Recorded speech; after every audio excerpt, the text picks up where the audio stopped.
जय श्री कृष्णा दोस्तों, आपका हमारे YouTube चैनल ज़िंदगी की कहानी में स्वागत है। मनोहर लाल जी अपने कमरे में अपनी पत्नी गंगा के साथ बैठे हुए रोज़ाना की तरह अपने कारोबार का हालचाल सुना ही रहे थे कि इतने में बड़ा बेटा आया और बोला, पिताजी ज़रा तिजोरी की चाबी तो दीजिए। पिता ने कहा, क्या हो गया? कुछ नहीं, बस 15,000 रुपये चाहिए थे। पिताजी, आपको तो पता है मेरी कार रिपेयर करवानी है। अच्छा ठीक है, गंगा ज़रा चाबी तो देना। गंगा जी अपने कमरे में से चाबी का गुच्छा निकाल कर दे देती हैं। बड़ा बेटा अभी जाता ही है कि इतने में छोटा बेटा आ जाता है। बाबूजी, बच्चों की फ़ीस भरनी है, 20,000 रुपये चाहिए, ज़रा दीजिए। मेरी तनख्वाह नहीं आई, तब जब आएगी तो आपको वापस ज़रूर दे दूँगा। पिताजी सब जानते थे, सब समझते थे कि दोनों बेटे क्या कर रहे हैं, लेकिन फिर यही सोचकर चुप कर जाते कि क्या फ़र्क पड़ता है तो अपने ही बच्चे। वैसे तो मनोहर लाल जी कभी मना नहीं करते थे तिजोरी की चाबी देने से, लेकिन कभी कारण पूछ भी बैठते तो बच्चे कहते, क्या पिताजी आपको हम पर विश्वास नहीं है क्या? गंगा जी हमेशा उन्हें कहती कि बच्चों पर सब कुछ मत लुटाओ, परंतु मनोहर लाल जी नहीं मानते। अपने बच्चे में जैसे उनकी जान बसती थी, लेकिन गंगा कहती अपने बुढ़ापे के लिए भी तो कुछ रखना होगा। मनोहर लाल कहते, अरे भाग्यवान, बुढ़ापे की चिंता तू मत कर, अपने दोनों बेटे बड़े होनहार हैं, बहुत प्यार करते हैं। हमसे जो संस्कार हमने अपने बच्चों को दिए हैं, उनके रहते हमें कभी कोई दिक्कत नहीं आ सकती। गंगा जी चुपचाप बैठ जाती, लेकिन फिर भी गंगा सोचती कि ज़माने में अपने लिए कुछ न कुछ अवश्य बचा कर रखना चाहिए। बेटे तो अपने हैं, लेकिन बहुएं वो तो पराए घर से आई हैं, और वैसे आपसे ज़्यादा मैं अपनी बहू को अच्छे से जानती हूँ। यह सब विचार करते हुए गंगा जी एकटक अपने पति को निहारे जा रही थी। इतने में मनोहर लाल जी बोले, अरे भाग्यवान, कहाँ गुम हो गई? मेरी चाय का समय हो गया है, आज मिलेगी या खुद ही बना लूँ? अरे आप क्यों चाय बनाएंगे? मैं रामू को आवाज़ देती हूँ, वह बना देगा। दरअसल गंगा जी ने रसोई घर और घर के दूसरे कामों के लिए 16-17 साल का एक नौकर रामू रखा हुआ था, ताकि बहू पर काम का बोझ न पड़े। गंगा जी बोली, और वैसे भी चाय बनानी आती भी है आपको, जो खुद बनाएंगे? श्रीमती जी, मुझे चैलेंज मत कीजिए, बहुत बढ़िया चाय बनाता हूँ मैं। चलो आज तुम्हें चाय बनाकर पिलाता हूँ। कहते हुए मनोहर लाल जी रसोई में जाकर चाय बनाने लगे तो इतने में रामू आ गया। अरे बाबूजी, मैं किस लिए हूँ, मैं चाय बनाता हूँ। अरे नहीं, आज की चाय मैं बनाऊँगा और तुम्हें भी पिलाऊँगा। कहते हुए मनोहर लाल जी चूल्हा जलाने लगे, साथ में अपनी पत्नी के लिए गाना भी गाने लगे। बाहर दोनों बहुएं अपनी हंसी बहुत मुश्किल से रोक कर खड़ी थी। शाम को गंगा जी और मनोहर लाल जी रोज की तरह सैर सपाटा करने के लिए बाहर निकले। गंगा जी महसूस कर रही थी कि उन्हें मनोहर लाल जी जैसा उलझा हुआ इंसान मिला, पर कहते हैं ना, कभी कभी अपने भाग्य को ही नज़र लग जाती है। अभी थोड़ी दूर निकले ही थे कि देखा सामने से एक तेज़ गति की कार बेकाबू होकर उनकी तरफ ही आ रही थी। कुछ समझ पाते इससे पहले ही कार ने उन दोनों को टक्कर मारकर बुरी तरह से घायल कर दिया। जब होश आया तो गंगा जी ने स्वयं को हॉस्पिटल के बेड पर पाया। देखा तो एक नर्स उन्हें ड्रिप लगा रही थी। उन्होंने उठते ही मनोहर लाल जी के बारे में पूछा तो नर्स ने बताया कि मनोहर लाल जी आईसीयू में हैं। दरअसल उन्हें बहुत चोट आई है, जिसके कारण उनकी हालत गंभीर बनी हुई थी। ये सुनते ही गंगा जी ड्रिप उतारकर एक तरफ फेंकती हैं और चल पड़ती हैं। आज दर्द में भी इतनी हिम्मत कहाँ थी जो उन्हें रोक पाती। नर्स और हॉस्पिटल के अन्य कर्मचारी उन्हें पीछे से आवाज़ लगा रहे थे और गंगा जी को जैसे कानों से सुनाई देना ही बंद हो गया हो। सिर्फ और सिर्फ मनोहर लाल जी की प्यार भरी बातें उनके कानों में गूंज रही थी। मनोहर लाल जी को इतनी बुरी अवस्था में देखकर गंगा जी उन्हें देखती ही रह गई और खुद को संभाल न सकी। उठिए ना, देखिए आपके सहारे तो मैं ज़िंदगी जी रही थी, आप ही तो मेरे दिल की भावनाओं को समझते थे। अब आप इस तरह मुझसे रूठ जाओगे तो मेरा क्या होगा। कहते हुए गंगा जी जोर जोर से रोने लगी। उन्हें आईसीयू से बाहर ले जाया गया। आखिर उन्हें भी काफ़ी कमज़ोरी हो गई थी। गंगा जी को हॉस्पिटल के बेड पर लेटा दिया गया और उन्हें आराम करने को कहा गया। मनोहर लाल जी की चिंता गंगा को खाए जा रही थी कि इतने में आवाज़ आई, बड़ी माँ। आंखें खोलकर देखा तो सामने उनका नौकर रामू खड़ा था। गंगा जी की ऐसी हालत देखकर उसकी आंखों में आंसू आ गए। बोला, खाना खा लीजिए बड़ी माँ। गंगा जी इधर उधर देखने लगी, आसपास और कोई नहीं था।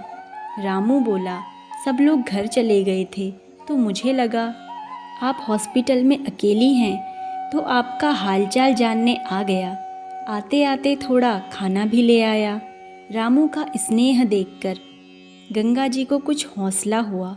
उन्हें लगा कि उनके साथ कोई तो खड़ा है इस दुख की घड़ी में। इतने में नर्स अंदर आई, बोली, गंगा जी आपके पति को होश आ गया है। रामू उन्हें मनोहर लाल जी के पास ले गया।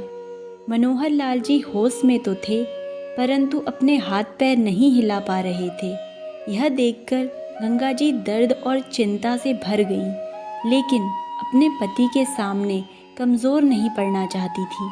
इसीलिए तुरंत अपनी पीड़ा अपने आँखों में समेटकर मनोहर लाल जी की ओर देखकर मुस्कुराई और बोली, भगवान का शुक्र है आप ठीक हैं। अब हम जल्दी ही अपने घर चलेंगे। तबीयत थोड़ी संभालने के बाद उन दोनों को हॉस्पिटल से छुट्टी मिल गई। वे दोनों घर तो आ गए, लेकिन मनोहर लाल जी अब व्हील चेयर पर आ चुके थे। वह चलने फिरने में असमर्थ थे। घर पर आने के बाद जैसे गंगा जी और मनोहर लाल जी की ज़िंदगी ही पलट गई। जो लोग कभी घर के मुखिया हुआ करते थे, इस घर की रौनक हुआ करते थे, वे दोनों अब अपेक्षा की नज़रों से देखे जाने लगे। बच्चों को ही अपने माता पिता बोझ लगे।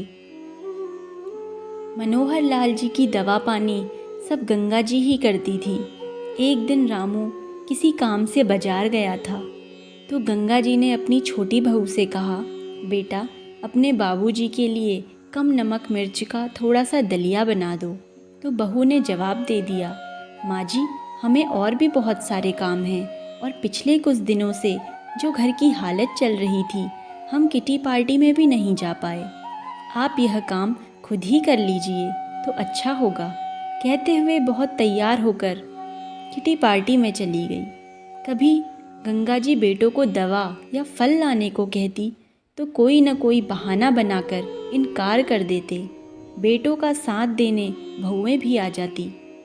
माँ जी कितना भी खर्च कर लो, अब बाबूजी तो ठीक होने वाले नहीं हैं, तो थोड़ा सोच समझकर बात किया करो। खर्च की इन तीर भरी बातों से माँ का कलेजा छलनी हो जाता। माँ भी जानती थी कि बेटों को यह सब सिखाने वाली बहुएं ही हैं। यही बेटे छोटे छोटे खर्चों के लिए बाबूजी बाबूजी करते हुए आ जाते थे। अब बाबूजी लाचार हो गए हैं तो दूध में से मक्खी की तरह निकालकर फेंक दिए गए हैं। बेटे बहू की जली कटी सुनकर जब गंगा जी कमरे में आई तो देखा मनोहर लाल जी की आंखें आंसुओं से भरी हुई थी। मनोहर लाल जी गंगा जी को देखकर बोले, मैंने अपने दोनों बेटों के अपने दोनों हाथ समझा था, लेकिन मुसीबत में यही दोनों बेटे ने हमारी परवरिश को ही ठोकर मार दिया। लेकिन गंगा तुम मेरी चिंता मत करो, मैं बिल्कुल ठीक हूँ। अरे तिजोरी की चाबी कहाँ गई? यहाँ तो रखी थी।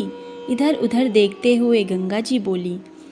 रामू जो पास में ही खड़ा सब बातें सुन रहा था, गंगा जी से बोला, अरे सुबह ही तो छोटी भाभी और बड़ी भाभी कमरे में आई थी, क्या पता उन्होंने ली हो।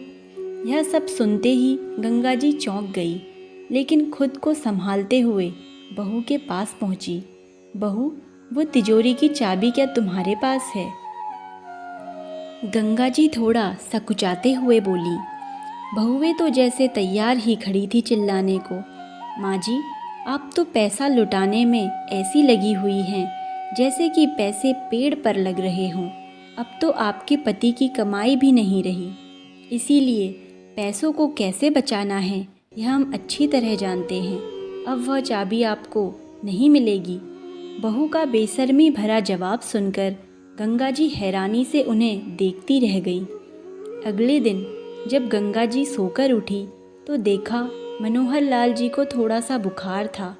जाकर बेटों से कहा, तुम्हारे बाबूजी को हॉस्पिटल लेकर जाना है, बुखार आ रहा है और रूटीन चेकअप भी करवाना है, तो गाड़ी ले चलो। इतने में छोटे बेटे का जवाब था, गाड़ी में पेट्रोल नहीं है। आपको तो पता है घर में पैसों की कितनी तंगी चल रही है, ऊपर से बाबूजी सब काम धंधा छोड़कर बैठ गए हैं। इतने में बड़ा बेटा भी आया और बोला, माँ आप समझते क्यों नहीं हैं, हम नौकरी वाले लोग हैं, इतना समय नहीं होता हमारे पास कि यह फालतू के काम करते रहें। रामू को बोलकर ऑटो बुला लीजिए और चले जाइए बाबूजी को लेकर। जानकी जी अपमान का घूंट पिए चुपचाप खड़ी थी। उन्होंने उस समय कुछ बोलना उचित नहीं समझा। इतने में रामू ने आवाज़ लगाई, बड़ी माँ मैं ऑटो बुलाकर ले आया हूँ। जाते हुए गंगा जी ने रामू से कहा, पर बेटा मेरे पास तो पैसे भी नहीं बचे दवा और फल लाने के लिए। मैंने पैसे उठा लिए हैं तनख्वाह में से, कुछ बचे थे, पूरे हो जाएंगे। कहते हुए रामू बाबूजी की व्हीलचेयर को सरकते हुए ले गया। कहने को तो रामू नौकर था, लेकिन उनकी सेवा उनके बच्चों से बढ़कर कर रहा था। ऑटो में गंगा जी रामू से कहने लगी, मुसीबत में जब अपनों ने ही पल्ला झाड़ लिया, तब तूने अपनों से भी ज़्यादा ख्याल रखा है हमारा। तब रामू बोला, बड़ी माँ मेरे बचपन से ही माँ बाप नहीं थे, मेरी दादी ने ही पाल पोस कर मुझे बड़ा किया है, अब वह भी चल बसी। मुझे तो आप दोनों में ही माता पिता की परछाई नज़र आती है। हॉस्पिटल में डॉक्टर ने मनोहर लाल जी के लिए कुछ खास डाइट और एक्सरसाइज बताई। रामू ने सब अच्छे से समझ लिया। वापस घर आते हुए रास्ते में ऑटो रुकवाकर रामू दवाइयाँ, फल और ज़रूरी सामान ले आया। राजू ने उनके खाने पीने का खास ध्यान रखा। कुछ ही दिनों में बाबूजी भी ठीक होने लगे। जब तबीयत थोड़ी अच्छी हुई तो एक दिन बाबूजी ने दोनों बेटों को हॉल में बुलाया। क्या बाबूजी, आपको तो कोई काम धंधा है नहीं और आप सारा दिन हमें भी परेशान किया करते हैं। दोनों बेटे चिल्लाते हुए अपने अपने कमरे से बाहर आए। सामने देखा तो चौंक गए। सामने सोफे पर माँ बाबूजी के साथ दो अनजान शख्स बैठे थे। मनोहर लाल जी बोले, तुम लोगों को शायद नहीं पता, आज हमारी श्रीमती जी का जन्मदिन है। इस अवसर पर यह सारा इंतज़ाम किया है हमने। कहते हुए मनोहर लाल जी ने गंगा जी के साथ केक काटा। गंगा जी को एक गिफ्ट पैक उठाकर देते हुए बोले, यह लीजिए श्रीमती जी, आपके लिए अपने पसंद की महंगे वाली सिल्क की साड़ी लाया हूँ। दोनों बहू के मुंह खुले के खुले रह गए। क्या हुआ? हैरान हो गए कि इस लाचार निठल्ले बूढ़े के पास इतने पैसे कहाँ से आए। चलो आज आप लोगों को भी सरप्राइज़ कर देता हूँ। मनोहर लाल जी ने अपने साथ खड़े दोनों व्यक्तियों को परिचय दिया। यह मेरे वकील दोस्त हैं दामोदर जी, जिन्हें मैंने वसीयत का बंटवारा करने के लिए बुलाया है, और यह हैं दीनदयाल जी, जिन्हें मैंने ये मकान 1 करोड़ 20 लाख रुपए में बेच दिया है। इतना कहने की देर थी कि बेटे और बहू के सर पर तो जैसे आसमान टूट पड़ा। लेकिन बाबूजी, आप बिना हमारी रजामंदी के ऐसा कैसे कर सकते हैं? मेरी बात अभी ख़त्म नहीं हुई। मनोहर लाल जी आज बोलते ही जा रहे थे और किसी की हिम्मत नहीं थी आज उन्हें रोकने की। मनोहर लाल जी ने वकील साहब को वसीयत पढ़कर सुनाने को कहा। उसमें लिखा था, मैं अपनी दुकान से अपने बेटों और बहू को बेदखल करता हूँ। उस पर आज से रामू का हक होगा। वही अब मेरा कारोबार संभालेगा। इस मकान को बेचकर जो पैसा आएगा उसका आधा हिस्सा मैं अपने पोतों और पोती के नाम पर जमा करवा दूंगा, जो कि उनके वयस्क होने के बाद उन्हें मिल जाएंगे। और बाकी की आधी रकम में से एक छोटा सा मकान खरीद रहा हूँ, जिसमें मेरी पत्नी और रामू तीनों रहेंगे। और मेरे पोता पोती के लिए मेरे घर के दरवाजे हमेशा खुले रहेंगे। अब मनोहर लाल जी बोले, तुम लोगों के पास 10 दिन का समय है अपने रहने का इंतज़ाम करने के लिए, क्योंकि 10 दिन बाद इस घर पर दीनदयाल जी का हक होगा।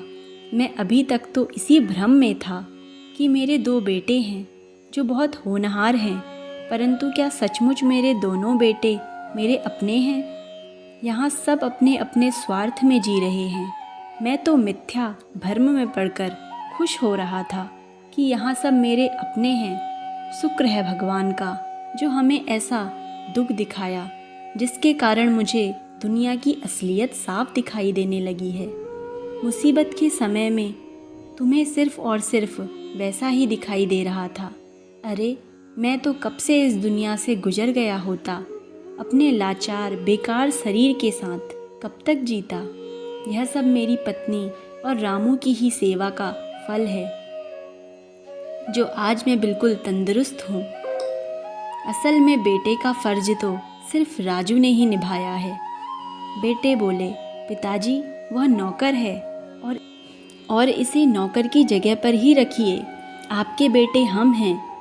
बेटे की बात सुनकर मनोहर लाल जी बोले, थोड़ी सी तनख्वाह के अलावा दिया ही क्या है इसे मैंने, लेकिन इसने तो जीवन दान दिया है मुझे।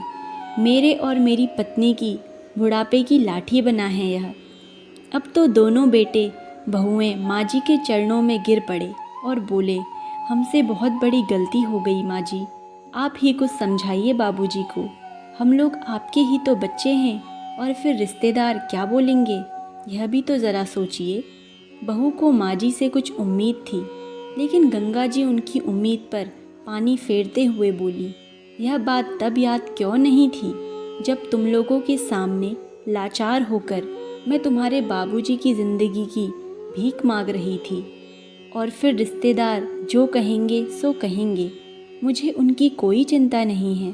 तुम अपना सामान बांधने की तैयारी करो। माँ पिताजी की हिम्मत देखकर आज दोनों बेटे और बहू बहुत चक्के हो गए। शायद उन्हें अपने कानों पर यकीन नहीं हुआ। वो लोग बहुत गिड़गिड़ाए, लेकिन अंत में वही हुआ जो वसीयत में मनोहर लाल जी ने लिखा था। बेटे और बहू को अपने किए की सज़ा और सबक दोनों मिल चुके थे। दोस्तों, कैसी लगी आपको ये कहानी कमेंट बॉक्स में ज़रूर बताइएगा, और ऐसी ही वीडियोस देखने के लिए आप हमारे चैनल को सब्सक्राइब करें और वीडियोस को लाइक करें। मिलते हैं आपसे नेक्स्ट वीडियो में, तब तक के लिए धन्यवाद। आपका दिन शुभ हो।